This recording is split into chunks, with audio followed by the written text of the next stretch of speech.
Hello everyone, my name is Abhishek Patil. I'm a PhD student at Arumugam Lab in Monash University. Today I'm going to present to you live viewer for Lattice LightSheet microscopy.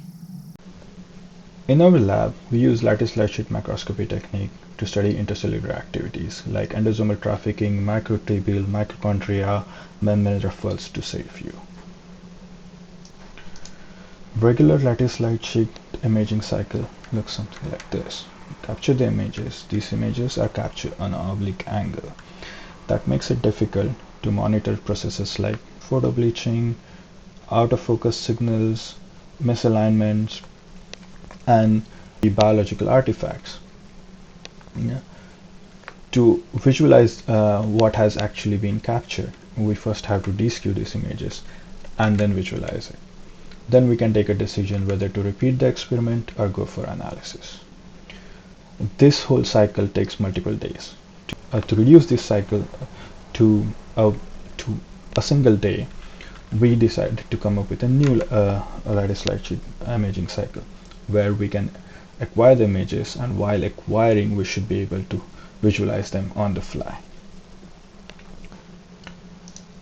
To do on-the-fly visualization, I created a tool using Napari Visualizer where you can set all your microscope parameters like pixel size, step size, angle, uh, channels, and then the acquisition directory where microscope is going to save the data which is being acquired and start monitoring the directory.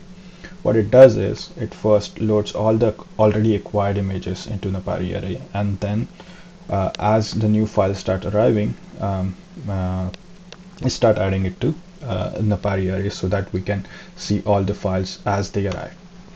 At the end of the acquisition, it also shows you the average intensity map.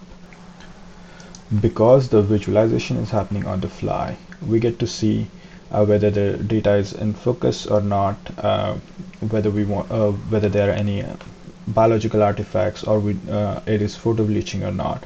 And if you want to stop the experiment imaging, do some changes in your sample, or change microscope parameters and redo, we can able to do it right then and then. We don't have to wait for deskewing it. While developing this tool, I had two main challenges which are interrelated. One is memory management. To solve the memory management, the idea is to load and unload the file as they require. To overcome these challenges, Dask Array came really handy. I use maplock function to load all the existing acquired images into Napari image array, and then for every new image which is being captured, I use delete function for that file. So that way, if the user wants to go back in a time and check, not all the files are in the memory, only the files which are only the file which is required will be loaded in the memory and visualized. So we are not bloating up the RAM. That was really wonderful. I didn't have to go through a lot of hassle of rewriting all this, and that made drive super easy. I will recommend everyone who has a scenario where they had to load a lot of files one at a time to do some processing or visualizing for that matter. Delay function Dask array engine is really useful. The next, what I'm trying to use Dask array is for loading files over the network, and yeah, using it for different kind of analysis where we require the entire data size, but we don't require all the data in the memory at the same time. Looking forward to you play with Dask array more, and yeah, thanks a lot for listening. This tool is already available on GitHub.